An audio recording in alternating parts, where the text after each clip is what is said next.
All right, guys. Welcome. It is Friday, Wednesday, April 3rd. I am going to today just do another short, kind of probably less than 10-minute video. Um, this one, excuse me, is going to be on reviewing the mole to molecule concept. So far some of the videos have been on how to calculate formula mass, how to do percent composition, how to go from grams to moles, how to use that formula mass to do that, like we did the other day, a problem that was find the moles of H present in 45 grams of HNO3. So now we're going to do just moles to molecules, and once again, this is just going to be a simple one-step problem. Use your not your formula sheet, sorry. Use your mole charts. I'm getting my classes mixed up here. Use your mole charts to help you with converting today.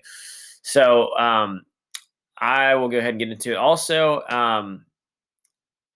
I will probably post something after making this video on Classroom about how many of you would be interested in the possibility of doing a Google Hangout to review for the quiz. I have not tried it yet, but I know that that could be helpful, possibly to be able to answer questions face to face. So just know that that might be happening in the future, a possible Google Hangout. I just kind of want to know what your guys' thoughts are on that. So anyway, let's start with this problem. 15 moles of chlorine to molecules. So we're going to go ahead and start by writing my given over 1. Okay, same process that I've been talking about. Okay, so I got 15. This is going to be moles of Cl. Okay, always want to start by doing that first, over 1. And then this is really easy, actually. Like I said, super short problem. So if you look at your mole chart, moles to molecules is 1 step, and you put moles in the denominator.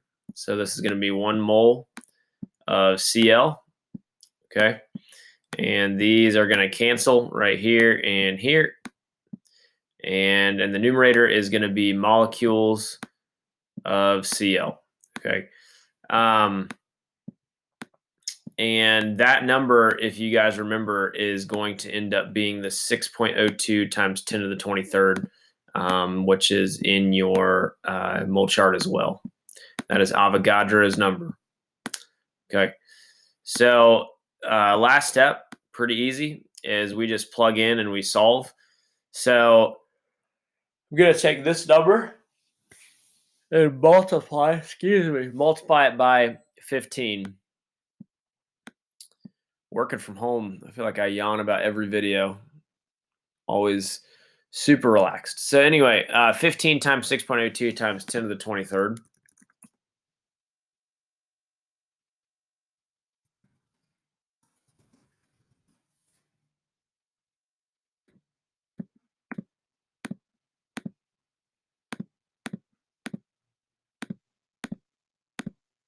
Okay, times 15. So your answer, it looks like, is 9.03 times. That is 10 to the 24th. Okay.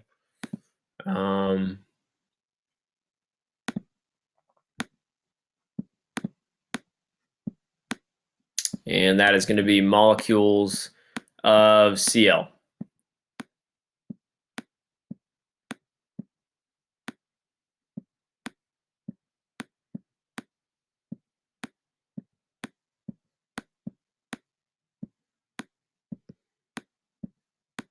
Boom. And that's your answer, guys, right there.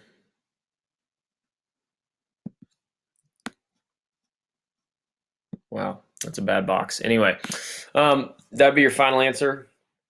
And then that problem's done. Okay. So not too hard, just a 1-step problem, simple multi-molecule problem. Use your chart. And that's it. Okay. So the other thing I'm going to do is I am going to do a problem that involves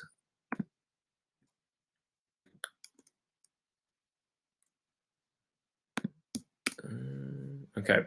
I'm going to do a problem that also involves finding the formula mass when you don't have the formula given. So in this problem, NO3 is actually the formula here. Now, how do I know that? So, um, nitric acid is HNO3.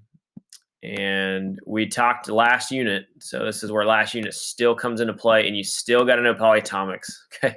Super important. I know you're probably super annoyed by having to know these by now, but I told you you'd have to know them, and it still applies.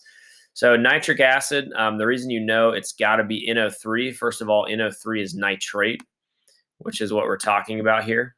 And the key indicator, if you guys remember, is you have to look at the ending of the first word given. So in this case, there's an ic ending. There's no hydro in front. Remember, if there's hydro in front, it's not a polyatomic. So since there's no hydro in front, you have a polyatomic. If there is hydro in front, it's not a polyatomic, and it's an ic ending. So if you guys remember, there's the whole. I said chemistry gives you that atikitis disease is what a student said in the past to try to help remember this. So all the eights translate to ic, and all the ites translate to us. So in this case, this is a ic ending, so it is an 8 ion, and we know in nitrate is NO3. The charge of it is actually -1, and H is always +1. H, the only time it's not +1, if you guys remember, is if it's with a metal. Okay, these are all non-metals, so this is +1, and then nitrate is -1. All right. And then that's easy because at that point, since it's +1 and -1, remember the charges, if they're the same, you just don't write them. So in that case, this +1 and the -1, you just don't write. And it's just HNO3. And that is your formula. From there, you'd find the formula mass like always, which you guys, if you reference past videos, should know how to do. So this one just has an additional step. You just have to find, NO3 is the formula first, and then go from there. If you actually reference yesterday's video, we did HNO3's formula mass. So take a look at that, and that'll help you with figuring out what the formula mass is right here. So anyway, that's it for today. Brief review on moles to molecules, and then if you have a problem that ends up giving you not the formula, how to find it, and then go from there to find the rest of the formula mass. So at this point, you should have videos on how to do grams to moles, how to find formula mass, moles to molecules now, how to do it if you're not given the formula. Yesterday, we had a video on finding the moles of a certain element present and using formula mass to incorporate that. And that's almost this whole worksheet that should be, I think, at this point covered. So that is it for today. And starting next week, we will be getting into some more new content with the slides, and we will be more reviewing to get you ready for the quiz, which will be sometime next week, a 20-point quiz. That'll be your first major grade for this online learning. So anyway, that's it for today. Have a good weekend. I will see you next week.